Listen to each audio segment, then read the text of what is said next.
그날 저는 죽기로 결심했습니다. 말 그대로 끝내려고 했습니다. 누구한테도 말하지 않았고 편지도 남기지 않았습니다. 그냥 조용히 사라지고 싶었습니다. 아무도 눈치채지 못하게. 사람들 앞에선 잘 웃었고 SNS에는 밝은 사진을 올렸고 회사에서는 인사 잘하는 성실한 직원이었지만 현실은 매일 밤 눈물 삼키며 숨을 참고 잠드는 사람이었습니다. 내가 없어져도 아무 일도 안 생기겠지. 그 생각이 마음속에 뿌리처럼 박혀 있었고 그날은 더 이상 못 버티겠다는 날이었습니다. 그 누구도 아무것도 이 마음을 이해해 줄 수 없다고 생각했어요. 하지만 그날 제가 생각지도 못한 방식으로 하나님이 저를 붙잡으셨습니다. 그 이야기를 오늘 처음으로 꺼내보려 합니다. 다들 말하더군요. 힘들면 좀 쉬어. 그래도 너는 괜찮은 편이잖아. 하지만 그 말들이 더 아팠습니다. 괜찮은 척 하느라, 웃는 척 하느라 진짜 나를 꾹꾹 눌러 담고 있었거든요. 직장에서는 매일같이 실적 압박에 시달렸고 사람들은 웃으면서 제 등을 떠밀었습니다. 넌 잘할 수 있잖아. 너니까? 그 말이 칭찬 같지 않았습니다. 책임과 기대의 무게만 점점 더 눌러왔습니다. 집에 돌아오면 그 어떤 위로도 기다리지 않았습니다. 조용한 방, 꺼진 불, 전화기 하나 울리지 않는 저녁. 내가 이 세상에서 사라져도 아무도 모를지도 몰라. 그런 생각이 머릿속을 떠나지 않았습니다. 심지어 교회조차 멀게 느껴졌습니다. 예배는 점점 형식이 되었고 말씀은 내 삶과 상관없는 말처럼 들렸어요. 하나님은 나를 정말 알고 계시긴 할까? 그 질문이 어느 순간 제 마음에 돌처럼 박혀 있었습니다. 그때 저는 이미 희망이란 단어를 완전히 잃어버린 상태였습니다. 그날도 똑같은 하루였습니다. 회사에서 야근을 마치고 집으로 돌아오는 길, 지하철 안에서 무표정하게 창밖만 바라보고 있었죠. 그때 제 휴대폰 알림창에 한 통의 메시지가 도착했습니다. 나 너한테 갑자기 이런 말 해도 될지 모르겠는데 그냥 문득 내 생각이 나서 혹시 요즘 힘든 건 없니? 기도할게. 몇 년 만에 연락 온 대학 시절 교회 친구의 톡이었습니다. 그 친구는 제가 신앙이 식었다는 걸 모르고 있었고 제 안부를 궁금해할 이유도 없었을 사람인데 그날 밤 아무 이유 없이 메시지를 보냈다는 겁니다. 처음엔 아무렇지 않게 넘기려 했지만 그 문장의 마지막에 있는 기도할게라는 말에 갑자기 눈물이 났습니다. 지하철 안인데도 참을 수가 없었습니다. 누군가가 나를 위해 기도하고 있다는 사실이 그렇게 큰 위로가 될 줄 몰랐습니다. 그날 밤 집에 돌아와서도 그 문장이 머릿속을 맴돌았습니다. 혹시 하나님이 지금도 나를 기억하고 계신 걸까? 잊힌 줄만 알았던 하나님이 그날 그렇게 조용히 제 인생에 찾아오셨습니다. 그날 밤 저는 방 안불을 끄지 못한 채 침대에 걸터 앉아 한참을 멍하니 앉아 있었습니다. 아무것도 하기 싫었는데 딱 한 가지 정말 오랜만에 하고 싶은 게 있었습니다. 기도였습니다. 말도 안 되는 마음이었어요. 기도를 잊은 지 오래였고 마지막으로 무릎 꿇었던 게 언제였는지도 모르는데 그 순간에는 정말 하나님 앞에 무릎을 꿇고 싶었습니다. 입에서 무슨 말이 나올지도 몰랐고 아무 형식도 없었지만 그날 저는 처음으로 제 마음을 그냥 쏟아냈습니다. 하나님, 정말 계시다면 저 좀 살려주세요.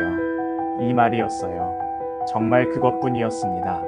설교처럼 멋진 말도 아니었고 찬송처럼 울림 있는 고백도 아니었어요. 그저 살고 싶다는 절박한 마음 하나. 그런데 그 짧은 기도를 다 하고 나니 어떤 묘한 평안이 가슴을 가득 채우는 걸 느꼈습니다. 마치 누군가 제 어깨를 꼭 안아주는 듯한, 한참 울다가 지쳐 잠드는 아이를 안아주는 듯한 따뜻함.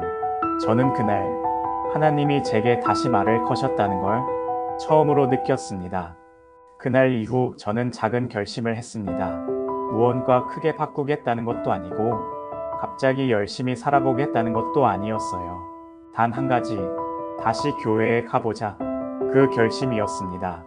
그 주일 아침, 오랜만에 옷장을 열어 셔츠 하나 꺼내 입고 집을 나섰습니다. 예배당 앞에 도착했을 땐 두 손이 괜히 바들바들 떨렸습니다. 사람들이 날 이상하게 보진 않을까? 오랜만에 나타났다고 눈치 주진 않을까?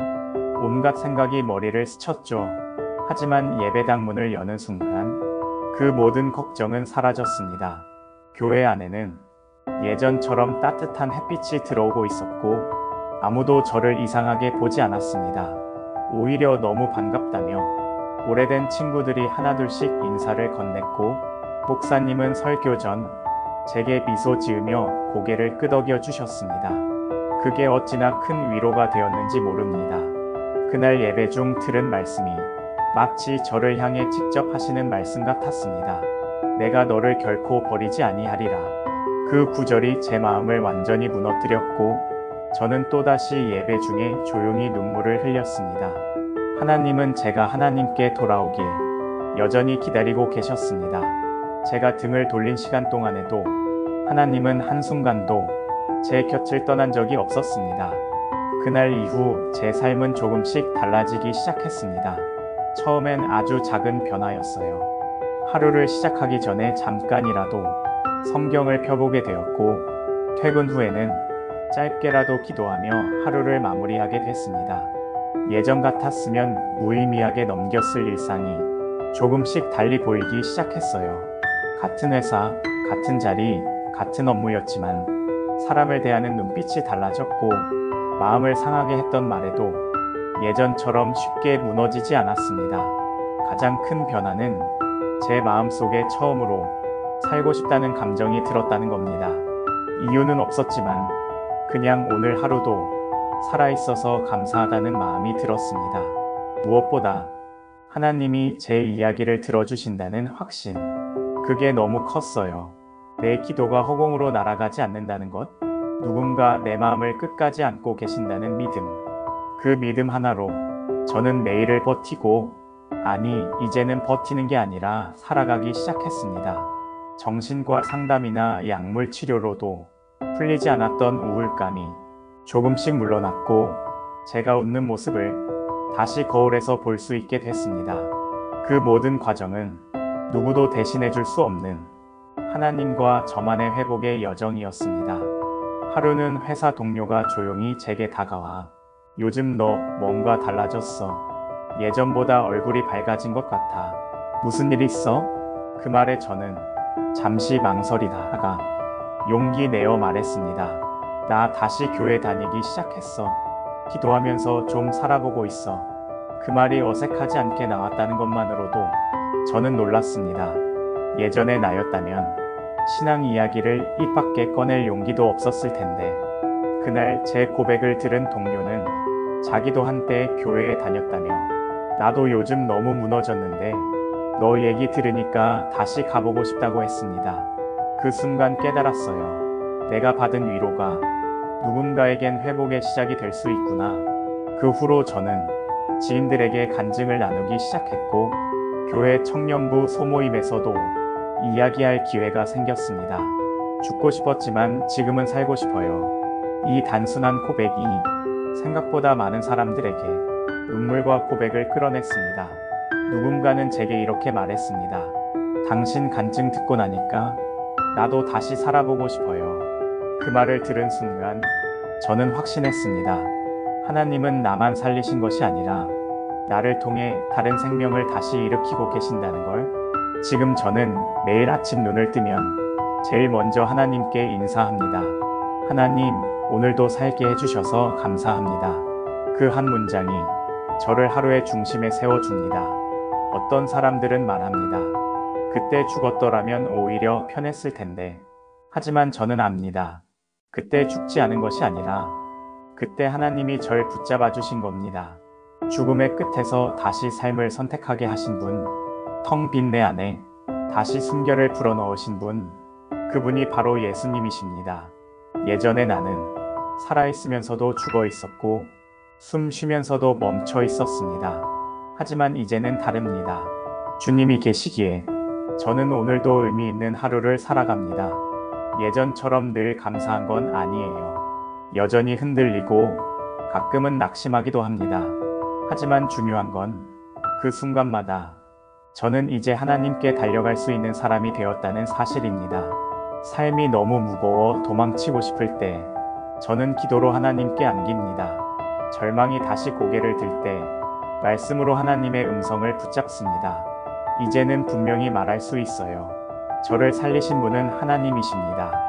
그리고 지금도 하나님은 나 같은 사람들을 살리고 계십니다. 혹시 지금 이 영상을 보고 있는 당신도 삶이 너무 무겁고 가끔은 그냥 다 놓아버리고 싶을 때가 있지 않나요? 사람들 앞에선 웃지만 혼자 있을 때는 울고 있진 않나요? 누군가가 내 마음을 좀 알아줬으면 하는데 말 한마디 꺼내기도 어려운 밤을 보내고 계신가요? 저도 그랬습니다. 정말 끝이라고 생각했어요. 이 세상에 나를 붙잡아 줄 건 아무것도 없자고. 그런데요. 그 절망의 끝에서 주님은 저를 붙잡으셨습니다. 하나님은 조용히 그리고 분명하게 말씀하셨습니다. 내가 너를 결코 버리지 않는다. 혹시 지금 당신의 마음이 겨우 숨을 쉬고 있다면 지금 이 순간 하나님 앞에 마음을 열어보세요. 그 어떤 화려한 기도가 아니어도 좋습니다. 하나님, 저 좀 살려주세요. 그 한마디면 충분합니다. 하나님은 들으시고 기억하시고 찾아오시는 분입니다. 그리고 반드시 다시 살아나게 하시는 분입니다. 제 간증이 당신의 삶에도 그 회복의 시작이 되기를 간절히 기도합니다.